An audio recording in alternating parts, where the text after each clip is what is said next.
पता है क्या आपके साथ भी ऐसा होता है कि आपने एक रैंडमली किसी की वीडियो देख ली, यानी कि पुरानी वीडियो ही सही, तो आपको फिर वो पुरानी पुरानी वीडियो जो है ना वो सजेस्ट में होती रहती हैं।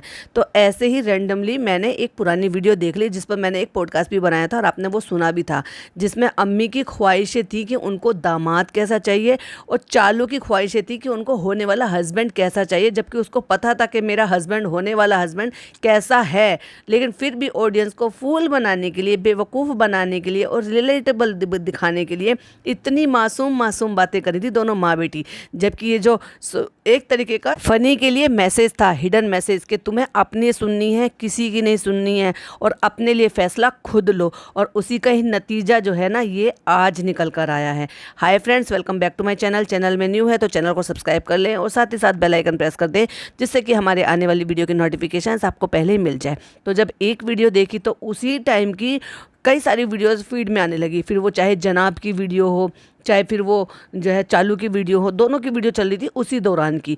मतलब उसी दौरान के आसपास जब ये वीडियो आई थी जिस पर मैंने पॉडकास्ट बनाया था, उसी दौरान ये लोग लोनावला में गए थे। यानी कि कोविड के टाइम की बात है ये, कि जब सेकंड लहर चल रही थी तब की बात है, क्योंकि 2020 के निकलने के बाद तो इन्होंने चैनल बनाया था जब लॉकडाउन चल रहा था। उसके बाद जब 21 में सेकेंड लहर आई थी तो उस दौरान इन्होंने भाई कितने चोचलेबाजी की और क्या क्या किया। इनकी अम्मी को भी कोविड हुआ था, क्योंकि भाभी के घर में क्वारंटाइन में रह रही थी, यानी कि पूरी फैमिली से अलग। फिर नानी हॉस्पिटलाइज हो गई थी। तो उस दौरान भी जब चालू अप्पी का व्लॉग नहीं रुक रहा था, यानी कि इस चालू अप्पी के लिए ये बातें जो है ना वो बिल्कुल सटीक हैं, अपना काम बनता भाड़ में जाए जनता। और इसने पैसों को इतनी बड़ी प्रायोरिटी दी हुई है कि हर चीज़ के ऊपर ये पैसा रखती है।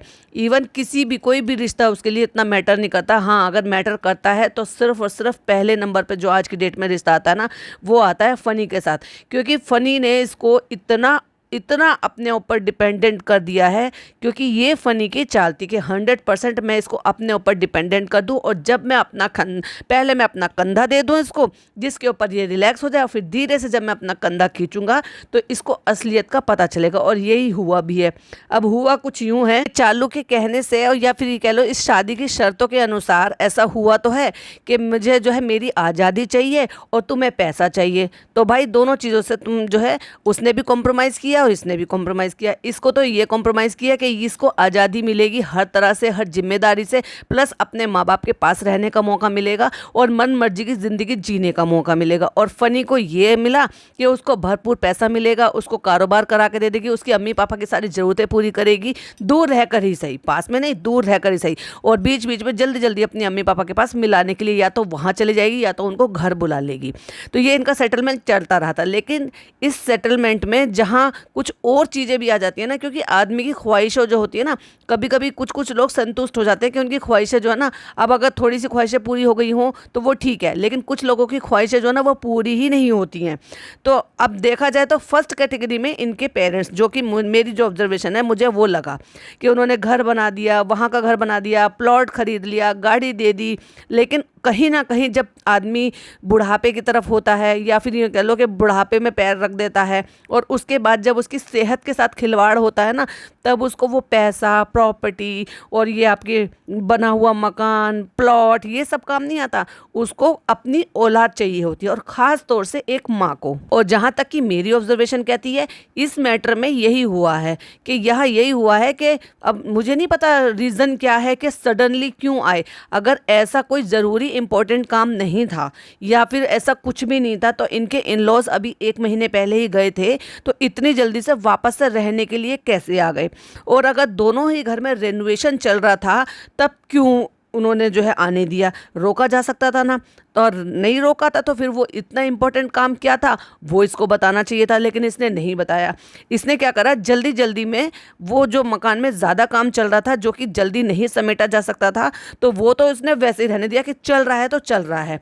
लेकिन इसने क्या किया कि डेल्टा वाले घर को दिन रात इसने मजदूर लगा के और सारी लेबर लगा के इसने वो काम वहाँ का निपटवा दिया, जबकि उस घर में से जो सामान निकल रहा था वो इस घर में इसने सेटल किया है। अगर कोई करने वाला हो तो जो लोग मज़दूर होते हैं ना, उनके 9 बजे के आने की टाइमिंग होते हैं और 5 साढ़े 5 बजे तक ही मोस्टली वो लोग काम करते हैं। 6 बजे तक ये लोग हाथ मुंह धो के अपना निकल जाते हैं। आप लोग सब इस बात से अग्री करोगे कि सब जगह के मजदूरों का यही काम होता है। लेकिन इसने दिन रात लगा के, हो सकता है एक्स्ट्रा पैसे भी दिए हों, हो सकता है जो भी जैसे भी रहा होगा, दिन की और शाम की दिहाड़ी जो है वो डबल करके दी हो कि ये काम जल्दी से जल्दी हो जाए, जिससे कि उनके आने में 2 दिन है और मकान बुरी तरह से फैला हुआ था कि नहीं मैं इसको कर लूं। अगर ये चाहती तो ये जो ना, अगर इनके अंदर के इतने अच्छे रिश्ते होते, जैसे कि ये बताते हैं दिखाते हैं कि इनके अंदर के रिश्ते इतने अच्छे होते, तो क्या ये भाई भाभी से इस बात के लिए जिक्र नहीं कर सकती थी कि मेरे दोनों घर में प्रॉब्लम है। अगर जब भाई भाभी को भी ये पता है कि जब उनके घर में प्रॉब्लम चल रही थी तो उसने अपना जहान खोला था, चाहे भले ही दिल पर पत्थर रख के खोला हो, तो जब 5 BHK का उनका मकान बन सकता है और ये लोग रह सकते हैं, तो फिर भाई भाभी के मकान में उनके इन लॉज को क्यों नहीं रखा जा सकता था? अगर दोनों ही मकान में इस तरह से प्रॉब्लम चल रही थी, तो इसने वो सब ना करते हुए और भाई भाभी को बॉदर ना करते हुए इसने डबल पैसे देकर वो काम करा लिया, जिससे कि इसको भी पहली फुर्सत मिल जाए, उनसे छुटकारा मिल जाए, एक तरीके से सीधी भाषा में कहूँ तो। और छुटकारा ही तो मिलना था, क्योंकि इसके लिए वर्क कमिटमेंट जो है ना वो ज़्यादा है अपने इन लॉज के देखे। या तो अगर कोई खास काम नहीं था तो ये रोका जा सकता था, पहली बात इसने रोका नहीं। दूसरी बात, जब वो आ ही रहे थे तो फिर इसको वर्क कमिटमेंट अपने जो ना थोड़ा सा डिले कर लेना चाहिए था, क्योंकि जब इसको पता है कि वो लोग आ रहे हैं तो उनको वो आ किस लिए रहे, तेरी वजह से आ रहे हैं ना, क्योंकि तेरा घर यहाँ पे है, तेरी वजह से यहाँ पे फनी रहता है और फनी यहाँ पे रहता है, बहू बेटे यहाँ पे रह रहे हैं तो वो बहू बेटे की वजह से आ रहे हैं। या तो मेन रीज़न बताओ, क्या उनकी जो ट्रीटमेंट चल रहा है या उनका जो इलाज चल रहा है उसके लिए यहाँ पे बुलाया जा रहा है, जबकि इलाज तो उनका कानपुर में भी चल रहा था, क्योंकि कानपुर में भी जाकर दिखा कर आते थे। पापा के कान का भी वहाँ पे ट्रीटमेंट इन्होंने कराया था, अम्मा को भी वहाँ पे रेगुलर दिखाते थे, क्योंकि इस बात को तो हम भी कहते थे कि देखा जाए तो मोदाहा से कानपुर पास में है कि वहाँ घर का कोई और भी बंदा ले जाया जा सकता है। जब ये नहीं रहते थे और महीनों महीनों वहाँ नहीं जाते थे, तो उनके जो चचा के बेटे हैं, सैफ़ी है या और भी जो हैं, वो सब ले जाते थे इनको। और ऐसे तो नहीं है कि कभी इनके पीछे उनकी तबीयत ख़राब नहीं हुई होगी या उनको कभी डॉक्टर की ज़रूरत नहीं हुई होगी, ले जाते थे ना। लेकिन इन्होंने ही ये नई चोचलेबाजी की है कि इनका ट्रीटमेंट यहाँ कराएंगे, अच्छे डॉक्टरों से कराएंगे। हो सकता है भाई इन्होंने अच्छा सोचा हो, लेकिन उससे अच्छा सोचा ज़रूर, लेकिन उसको इम्प्लीमेंट नहीं किया। अब ये तो कर लिया कि चलो ट्रीटमेंट यहाँ पे करा लेंगे और इसलिए हो सकता है बुला भी लिया हो, लेकिन मेन रीज़न ये अभी भी नहीं बता रहे क्या सिर्फ वो इस वजह से बुलाए क्योंकि रूटीन चेकअप था, या फिर उनको डॉक्टर को दिखाना था, या फिर उनका मन नहीं लग रहा था, उनको अपने बहू बेटे के पास आना था, वो भी ठीक 1 महीने में।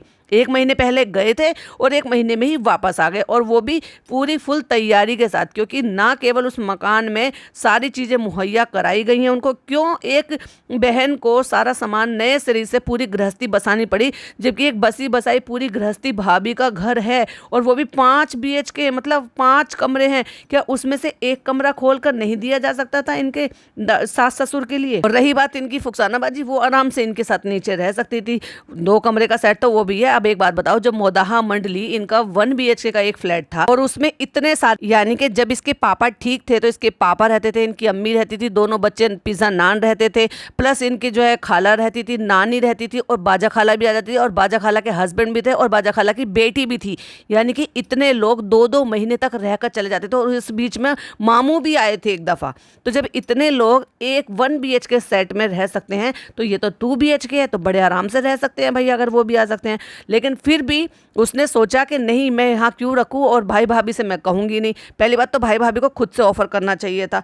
अगर इनके रिश्ते बहुत अच्छे होते तो चालू बड़े आराम से भाई भाभी से पूरे हक के साथ कह सकती थी कि भाई भाभी ऐसे इस तरह से वो लोग आ रहे हैं कुछ दिन के लिए, और वहाँ भी काम चल रहा है, यहाँ भी काम चल रहा है। हालांकि मुझे तो यही बात समझ में नहीं आती है कि वैसे तो ये इतने अच्छे रिश्ते बताते, इतने अच्छे रिश्ते बताते, लेकिन इन्हें यही नहीं पता चल रहा होता कि इनके घर में क्या चल रहा है, इनके घर में क्या चल रहा है। मुझे लगता नहीं है कि ये एक दूसरे के व्लॉग भी देखते होंगे। हो सकता है कि हफ्ता बीत जाता हो इनको जो है एक दूसरे की शक्ल देखे हुए भी, अगर ये अपने पापा से मिलने ऊपर ना जाएं तो इनको भाई भाभी देखने को ना मिले, और भाई भाभी तो नीचे आते ही नहीं है। तो मेरा कहने का मतलब ये है कि भाई भाभी ने भी अपने 5 BHK के जहान में घर नहीं दिया, कमरा नहीं दिया, तो चालू ने दिमाग लगाया कि इनसे बचने का सबसे अच्छा तरीका यह है कि इनको लाओ और डेल्टा वाले मकान में फेंक दो। अपने साथ नौकरानी ये ले ही आएंगे, खाना पीना वो बनाई देगी, और मैं अपनी आज़ाद की ज़िंदगी जीऊँगी। ये बात हो सकता है उसने पहले ही बोल दिया हो। और फिर दूसरी गलती उसने ये कर दी कि उसी दौरान, जिस दौरान उसके father in law mother in law आ रहे थे, क्यों आ रहे थे ये तो ये बता नहीं रही है, लेकिन अगर वो आ रहे थे तो इसको जो है उन पे पूरे ध्यान देना चाहिए था ना। वो ध्यान ना देकर इसने और ध्यान बटाने वाला काम किया कि अपनी खाला को टिकट भेजकर बुला लिया। क्यों? क्योंकि उसके पुराने घर में से मतलब पुराना सामान निकल रहा था उसके घर में से, वो सामान बटोर के वो ले जाएं, इसलिए उनका पूरा जो ट्रिप है ना वो स्पॉन्सर कर दिया। अब भाई किसी को फ्री में इतना सारा सामान भी मिले,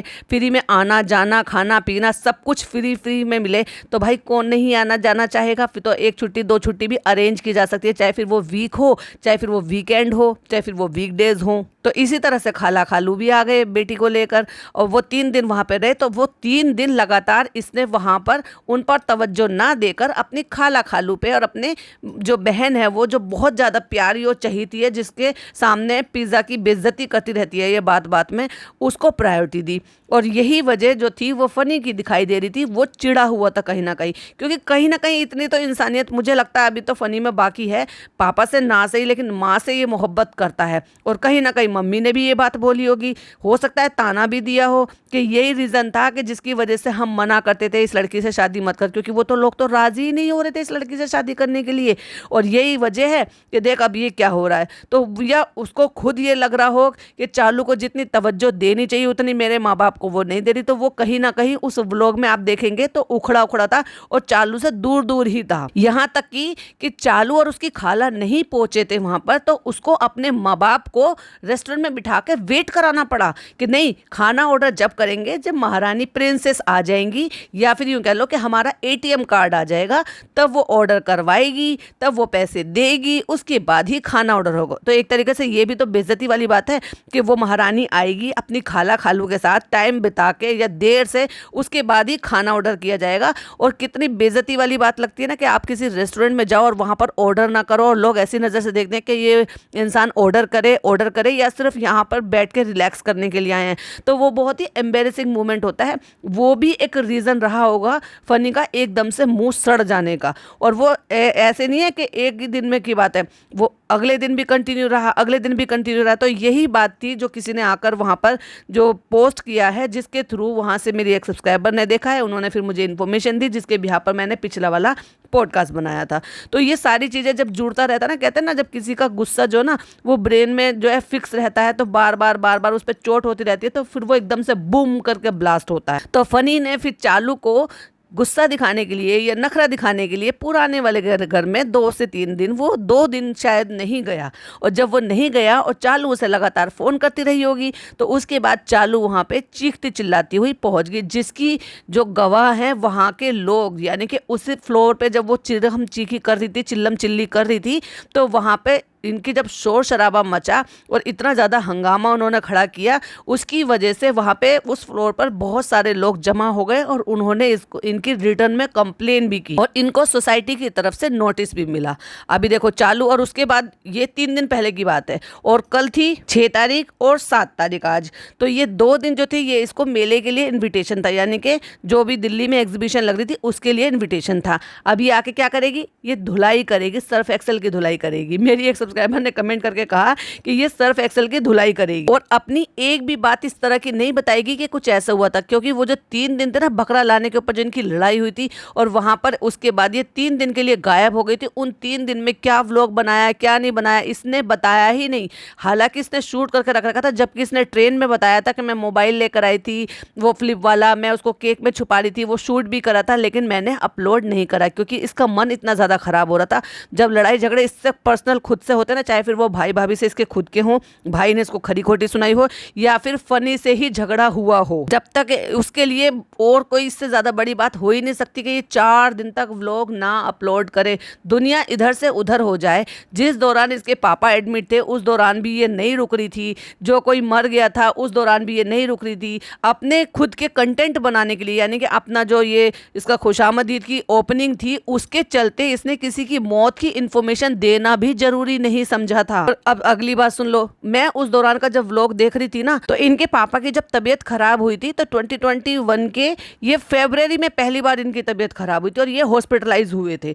उसके बाद फिर ये अगस्त में, यानी कि जब मैडम का बर्थडे आता है उससे 2-3 दिन पहले ही ये हॉस्पिटलाइज हुए थे, यानी कि उनको दोबारा से जब वो अटैक आया था तो उस दौरान उन्होंने एडमिट कराया था। उस दौरान उनकी सर्जरी वगैरह हुई थी और ये 20 दिन हॉस्पिटलाइज थे। और जब ये अगस्त के टाइम पर हॉस्पिटलाइज थे ना, और ये लोग वहाँ पे, उस दौरान ही इनकी दादी की फौत हुई थी और इनको खबर आ गई थी। भाई कितना न्यूट्रल बिहेवियर था इनका भाई साहब, क्योंकि उस दौरान मैं डीपली इनको इतना फॉलो नहीं कर सकती थी, मतलब सारे व्लॉग्स नहीं देखती थी दोनों तीनों के, लेकिन इन्होंने पर डे लगभग वहां पे व्लॉग डाले हैं, अपडेट देते रहे, चाहे 8 मिनट के हो चाहे 7 मिनट के हो, रेगुलर अपडेट दे रहे हैं। कभी गाड़ी में बैठ के दे रहे हैं, कभी होटल में बैठ कर दे रहे हैं, कभी जो है इन्होंने ऐसा वाला, वो अस्पताल भी ऐसा वाला चुना हुआ था शायद जिसमें स्वीट था, मतलब 2 उसमें रूम थे, उसमें एक में इनके पापा लेटे हुए थे, बालकनी अटैच थी, और एक रूम और था जिसमें एक सिंगल बेड पड़ा हुआ था, जहाँ पर हमें जो है ये हमारी मैडम रेस्ट करती हुई, आराम करती हुई नजर आई थी। इन्होंने वहां पर बर्थडे सेलिब्रेट करना मंजूर समझा,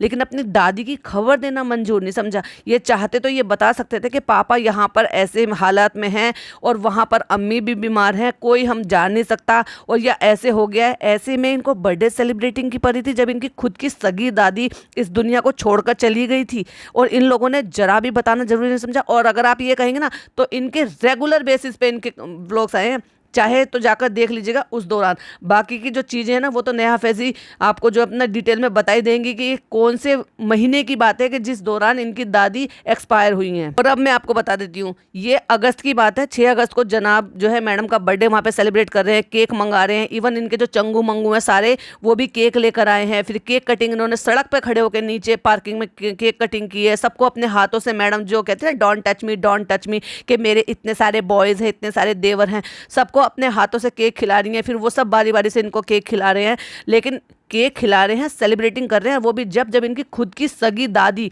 नानी को तो तुम इतना कर रहे हो कि उनके लिए सारी ख्वाहिशें पूरे कर रहे हो, हॉस्पिटलाइज थी, वो एडमिट करा रहे हो, उनकी दवाई दारू सब कुछ करा रहे हो, क्या खाना है क्या नहीं खाना, और भागम भाग कर रहे हो कि यहाँ हॉस्पिटल वहाँ हॉस्पिटल। दादी की परवाह नहीं की। ऐसे लोग हैं दोगले ये। और उसके बाद कब गए हैं ये गाँव में पता है? दिसंबर में, जब चालू का बर्थडे आता है, वहां पर इन्होंने चालू का बर्थडे सेलिब्रेट किया और प्लस ये बताया कि हम यहाँ पे फातिया कराने के लिए आए हैं अपनी दादी की। तो सोच के देखो, जब इसके पापा 20 दिन के लिए हॉस्पिटलाइज थे तब ये नहीं रुकी। किसी की भी डेथ हो जाती है तब ये नहीं रुकती, किसी की डेथ को छुपा लेती है क्योंकि इसका कंटेंट बन रहा है, इसके खुशामदीद की ओपनिंग हो रही है, तो इसने बताया तक नहीं कि ऐसे से उनकी डेथ हो गई। अब आप एक बात बताओ, ये तो हमें इधर उधर से पता चल गया कि उनके दादी की डेथ हो गई है, लेकिन इसने तो नहीं बताया। अचानक से सडनली इसने जब ये कहा कि उनका 40वां है और पिज़्ज़ा नान का वहाँ पे अकीका है, कोई ये नहीं पूछेगा कि 40वां बिना मरे ही हो गया? मतलब वो गुजरे कब, खबर कब दी? तुमने तो इन्फॉर्मेशन दी ही नहीं, इसने इन्फॉर्मेशन ही नहीं दी थी। ऐसे लोग हैं ये लोग। तो जब तक इसके साथ खुद पर्सनली कुछ नहीं होता ना, तब तक इसके व्लॉग रुकते ही नहीं है। तो ये बातों की तो अब 100% श्योरिटी है कि डेफिनेटली इसके लड़ाई झगड़े हुए हैं और जो इन्फॉर्मेशन बाहर आई है वो बिल्कुल करेक्ट आई है। लेकिन अब आ जाएगी अपने पूरे व्लॉग की धुलाई करने के लिए। पिछले 6-8 दिन में इसने क्या किया है उसको बहुत ज़्यादा नहीं बताएगी। कुछ कुछ चीज़ें जो ज़रूरत की होगी वो शूट करी हुई दिखाना चाहेगी, उसको दिखा देगी। बाकी किसी भी बारे में ये बिल्कुल भी नहीं बताने वाली है कि अंदर खाने चल क्या रहा था। चलिए, तो मैं भी पॉडकास्ट को एंड करती हूँ। आई होप आपको पसंद आया, और पसंद आया तो लाइक शेयर कीजिएगा। चैनल पे पहली बार आए हैं तो सब्सक्राइब कीजिएगा। और हो सकता है जब तक मैं ये पॉडकास्ट अपलोड करूँ इसका व्लॉग आ जाए, क्योंकि इसने अपडेट दी है कि आज व्लॉग आएगा ही आएगा। फिर कहेगी फ्रेंड्स एडिटिंग नहीं हुई थी। चलिए, मिलती हूँ नेक्स्ट वीडियो में। टिल देन बाय बाय, अल्लाह हाफिज़, टेक केयर।